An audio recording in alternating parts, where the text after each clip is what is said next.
गर्मी का मौसम अपने चरम पर था। सूरज आग बरसा रहा था और धरती तपती हुई तवे जैसी लग रही थी। गांव के हर तालाब का पानी सूख चुका था। पेड़ पौधे मुरझा रहे थे और जानवर पानी के लिए भटक रहे थे। गांव का एक बुजुर्ग किसान हरिराम रोज सुबह जल्दी उठता और अपने खेतों की हालत देखने जाता। लेकिन इस साल तो जैसे आसमान भी रूठ गया था। ना बारिश हुई ना हवा चली। हरिराम के खेतों में फसलें सूख रही थीं और उसका चेहरा भी चिंता की लकीरों से भर गया था। एक दिन हरिराम अपने पोते चंदन के साथ खेत पर बैठा था। चंदन ने पूछा, दादाजी इतनी गर्मी क्यों है? सब कुछ मुरझा क्यों रहा है?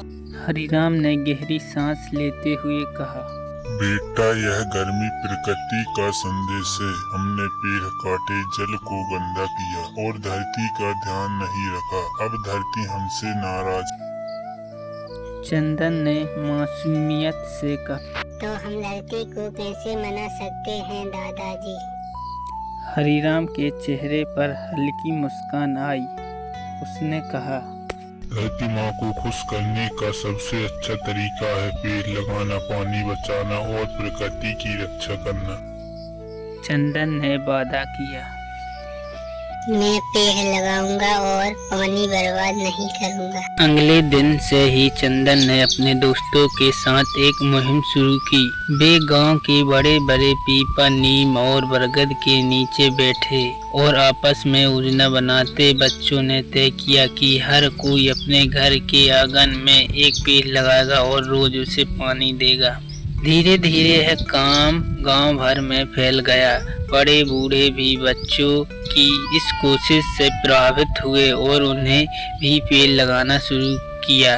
गांव के पंचायत प्रधान ने एक बड़ा जल संग्रह अभियान चलाया, जिससे गांव के सभी लोग पुराने कुएं और तालाबों को साफ करने लगे। गर्मी का कहर तो तब भी जारी था। अब तो गांव के लोगों को दिलों में उम्मीद का बीज अंकुरित हो चुका था। उन्हें यकीन था कि अगर प्रकृति का सम्मान करेंगे तो प्रकृति भी उन्हें दुलार देगी। समय बीतता गया। धीरे धीरे खेतों के पास नए पेड़ उगने लगे, तालाबों में पानी चमकने लगा और गांव की हवाएं भी थोड़ी ठंडक घुलने लगी। एक दिन अचानक काले बादलों ने आसमान को ढक लिया। गर्म हवा की जगह अब ठंडी हवा आने लगी।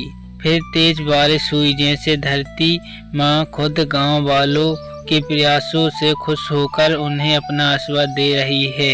हरिराम ने चंदन को कहा, देखा बेटा, जब हम प्रकृति का ध्यान रखते हैं तो प्रकृति भी हमारा ध्यान रखती है।